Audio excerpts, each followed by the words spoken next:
Let's talk about capital. Most people still believe that capital is a bottleneck when you start a company. I don't believe in that. What is your... I don't really believe that. Number one, if you don't have, there are two sort of philosophical perspectives, I think, that I have. Well, there's one actually just pragmatic position, which is supported by the data, certainly, which is it's never been, at least in a web technology startup, it's never been cheaper to start a company. Yes. It's never, you can rent architecture on Amazon and so forth and so on. It's never been cheaper.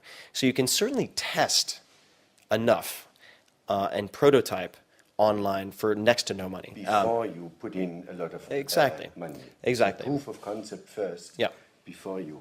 Yeah, exactly. Before you invest in Which I think is scale. extremely important. Yeah. Number two is that if you don't have the resourcefulness, if you can't improvise in the beginning to get started, then you're probably not going to be able to improvise later, and you should just not start your own company, quite frankly, because I think that lack of capital is usually an excuse.